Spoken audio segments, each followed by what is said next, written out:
Hello everyone, welcome back to my YouTube channel excellent English by Gajendra sir. और this is Gajendra Singh. आपका स्वागत है फिर से हमारे यूट्यूब चैनल पर। आज हम बात करेंगे नए टॉपिक के साथ। नया टॉपिक तो नहीं कह सकते, हालांकि ओल्ड टॉपिक है, बट आज हम बात करेंगे एक्सक्लेमेटरी सेंटेंस के बारे में। एक्सक्लेमेटरी सेंटेंस क्या होता है, ठीक है। जैसे कि मैं लास्ट क्लास में आपको बता चुका हूं, हमने जो सीखा था डायरेक्ट से इनडायरेक्ट बनाना, जो नरेशंस की हम बात कर रहे थे। तो नरेशंस में हमने बताया था आपको कि सेंटेंस के आधार पर डायरेक्ट से जो इनडायरेक्ट बनाए जाते हैं वो 5 प्रकार के सेंटेंस होते हैं और पांचों के पांचों डायरेक्ट से इनडायरेक्ट बनाए जाते हैं। तो हमने सबसे पहली वीडियो में सीखा था असर्टिव सेंटेंस, दूसरी में सीखा था हमने इंट्रोगेटिव, फिर सीखा हमने इंपरेटिव। तो वैसे ही उसी क्रम में आज हम बात करेंगे एक्सक्लेमेटरी सेंटेंस के बारे में। एक्सक्लेमेटरी सेंटेंस को हिंदी में क्या बोलते हैं? एक्सक्लेमेटरी सेंटेंस को हिंदी में बोलते हैं विस्मय सूचक वाक्य। विस्मय सूचक। अभी विस्मय सूचक क्या होता है? व्हाट इज अ विस्मय सूचक? विस्मय सूचक वाक्य वह वाक्य होता है जो हृदय से निकलने वाली जो भावनाएं होती हैं, जिसमें दुख, आश्चर्य या खुशी की बात होती है, उसे हम एक्सक्लेमेटरी सेंटेंस कहते हैं, ठीक है।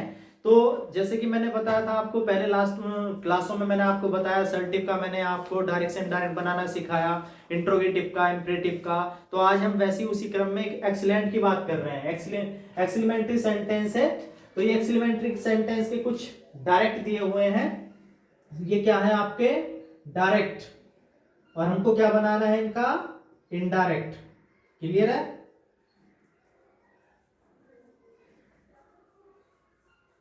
डायरेक्ट। ये आपके 4 से 5 सेंटेंस आपके सामने लिखे हुए हैं जो डायरेक्ट हैं, और हमको क्या बनाना है? इनका इनडायरेक्ट बनाना है। तो मैं आपको वन बाय वन करके एक एक सेंटेंस बताऊंगा, अच्छे से समझाऊंगा। आप इसको बड़े ध्यानपूर्वक देखेंगे, समझेंगे।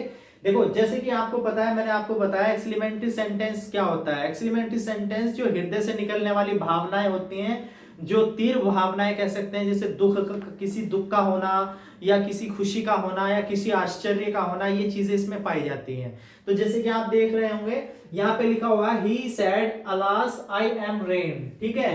ही सेड मतलब उसने कहा, अलास है ना, आई एम रेन मैं बर्बाद हूं, है ना, ठीक है।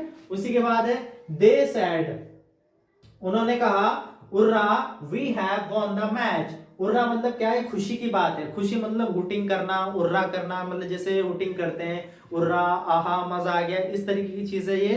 अगर कभी भी यहाँ पे उर्रा होता है ना, तो आप वहां पे क्या करेंगे? खुशी की बात होगी, वहां पे क्या होगी? खुशी की बात, है ना। और अगर वहां पे अलास या आह शब्द होगा, अलास या आह शब्द होता है, मतलब वर्ड होता है, तो वहां पे क्या होता है? वहां दुख प्रकट होता है। वहां पे क्या होता है? दुख प्रकट होता है। सपोज दैट आप जा रहे हैं, आपने कोई खबर सुनी अचानक कि शायद शी हैज डाइड, वह मर गई, तो मतलब ये दुख की बात हुई ना, तो हमारे मुंह से निकलेगा ओ, मतलब वह मर गई। तो ओ का निकलना, आह का निकलना, इस तरीके का, ठीक है। तो वो हमारा क्या करता है? दुख प्रकट करता है, ठीक। तो इस तरीके के सेंटेंस जब भी अगर आते हैं आपका, जैसे कि पता है यूपी बोर्ड परीक्षाएं हमारी नजदीक है, नजदीक ही नहीं मतलब यूपी बोर्ड परीक्षाएं चल रही हैं, और तो अभी आने वाला इंग्लिश का पेपर है, तो उसमें बहुत ज्यादा इसका बहुत ज्यादा भूमिका होने वाली है। जैसे तो इसीलिए मैं स्पेशल क्लास आपके लिए, ये हमारी वैसे भी कंटिन्यूटी लास्ट क्लास है एक्सक्लेमेटरी सेंटेंस की, और वैसे बहुत इंपॉर्टेंट क्लास है, ठीक है। तो आज हम बात करेंगे। तो अगर देखो यहाँ पे कभी भी ये वर्ड आपको दिख रहा होगा, और ये यहाँ पे उर्रा शब्द दिख रहा होगा, यहाँ पे आ वर्ड दिख रहा होगा, तो जब भी हम इसका डायरेक्ट से इनडायरेक्ट बनाएंगे तो हम क्या करेंगे? ही, अब ये सैड है, तो सैड के स्थान पर क्या कर देंगे? एक्सक्लेमेंट विद सोरो, मतलब दुख। क्या कर देंगे हम? एक्सक्लेमेंट विद सोरो। किसके स्थान पर किया हमने? सैड के स्थान पर। कंजक्शन क्या लगाया? दैट। क्लियर है? अभी क्या है? आई फर्स्ट पर्सन है, तो किससे बदलेगा? सब्जेक्ट से। तो यहां पे क्या हो गया? He was rain. I hope you have understood. आपको समझ में आ गया होगा हमने क्या किया। सैड के स्थान पर क्या कर दिया? एक्सक्लेमेंट विद द सोरो, मतलब ये जो हमारी रिपोर्टिंग वर्ब थी, इसके स्थान पर हमने क्या लिखा? एक्सक्लेमेंट विद सोरो। सोरो क्यों लिखा? क्योंकि यहाँ पे दुख प्रकट हो रहा है। तो कभी भी अगर यहाँ पे एलास शब्द होता है, तो यहाँ पे एक्सक्लेमेंट विद सोरो लिख देते हैं रिपोर्टिंग वर्ब के स्थान पर, और यहाँ पे क्या लगाते हैं? कंजक्शन दैट और ही वॉज रेन, ठीक है। उसके बाद दूसरा सेंटेंस है हमारा दे। अब देखो यहाँ पे आपको दिख रहा होगा हुर्रा, उर्रा मतलब जो है हुटिंग, मतलब खुशी की बात है यहाँ पे। तो यहाँ पे क्या करेंगे, एक्सपेरिमेंट विद जॉय, जॉय मतलब खुशी, दैट ये वी है फर्स्ट पर्सन, इससे बदला तो यहां पे क्या है दे, और हैव का क्या बना, had von the match. Clear है, ठीक है। तो हमने यहां पे क्या कर दिया, एक्सपेरिमेंट विद जॉय। आगे है the old man said I am undone, ठीक है। तो यहां पे भी क्या है, दुख प्रकट हो रहा है ना। तो क्या करा, the old man experiment with सोरो,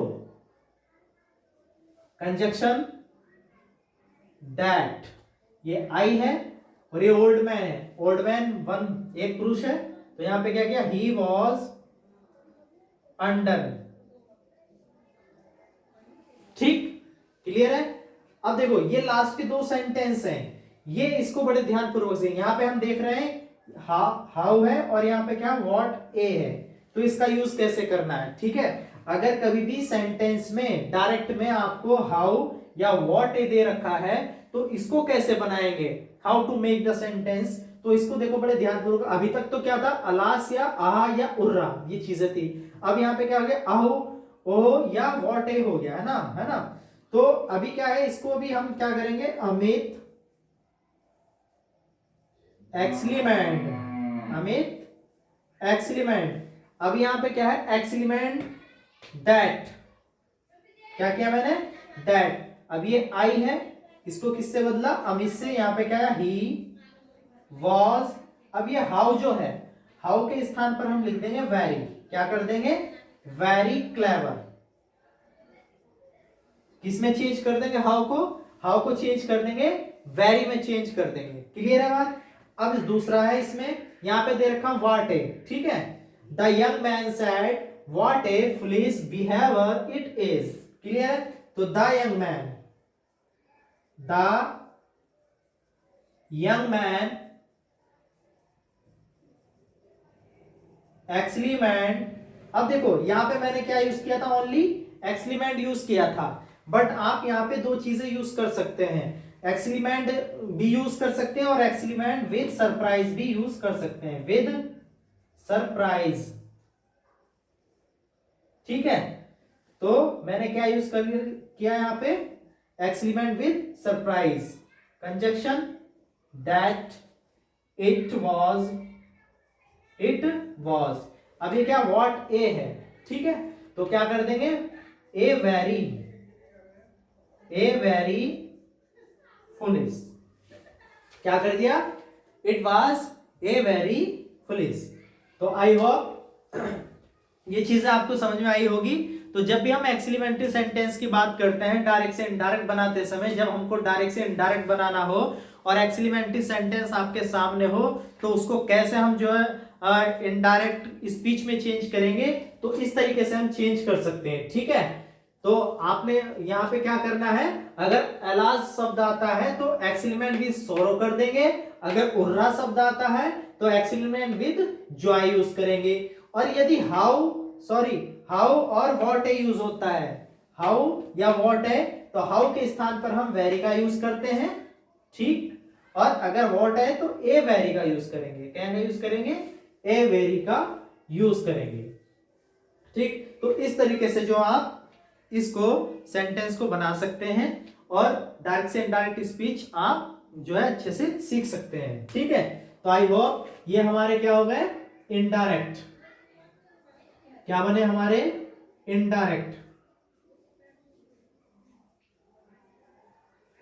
इनडायरेक्ट स्पीच, है ना। तो ये आज हमारी लास्ट क्लास थी। जैसे कि हमने इससे पहले सारे सेक्शन हमने कंप्लीट करा दिए हैं, असर्टिव, इंट्रोगेटिव, इंपरेटिव, उनका कैसे पैसिवाइज बनाया, कैसे डायरेक्ट से इनडायरेक्ट बनाया जाता है, वो चीजें हमने सिखाई थी आपको। तो ये आज आपका लास्ट था एक्सक्लेमेटरी सेंटेंस। तो विस्मयबोधक सेंटेंस जो है जिसका हम डायरेक्ट से इनडायरेक्ट बनाते हैं और कैसे बनता है, ये चीजें मैंने आपको आज बताई है। I hope you have understood, मुझे आशा आप लोग समझ गए होंगे।